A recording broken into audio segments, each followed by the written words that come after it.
Hello friends, welcome back to my channel once again.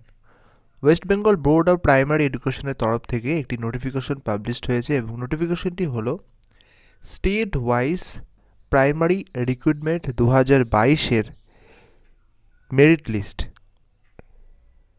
এবং তাদের কিন্তু কাউন্সেলিং হবে নির্দিষ্ট ডেট এবং নির্দিষ্ট ঠিকানাতে। এই নোটিফিকেশনটি কাদের জন্য?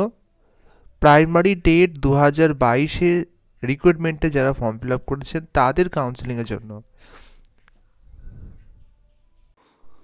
এখানে স্পষ্টত লেখা রয়েছে, the West Bengal board of primary education hereby notifies and inform all concerned that the state level counseling of candidates under statewide merit list published, এখানে নোটিফিকেশন নাম্বার দেওয়া আছে, who have not been empaneled in the relevant district wise panel will held office of the West Bengal।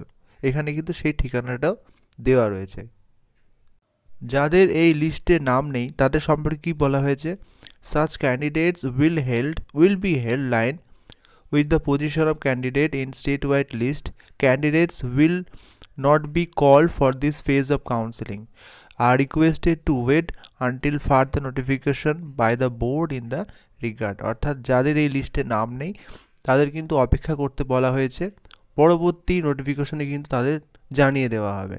যাদের এই লিস্টে নাম নেই তাদের কিন্তু অপেক্ষা করতে হবে। কী কী নিয়ে যেতে হবে এখানে কিন্তু সমস্ত ডিটেলস বলা রয়েছে, যেমন admit card of TET, download document of TET qualification, admit card of Madhyamik পরীক্ষা, Madhyamik marksheet certificate Madhyamik or equivalent examination, marksheet of higher secondary, যা যা আছে এখানে কিন্তু সমস্ত নিয়ে যেতে হবে।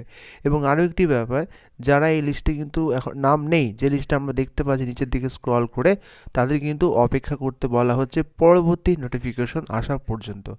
ভিডিওটা হেল্পফুল মনে হলে অবশ্যই একটি লাইক করবেন। Thank you.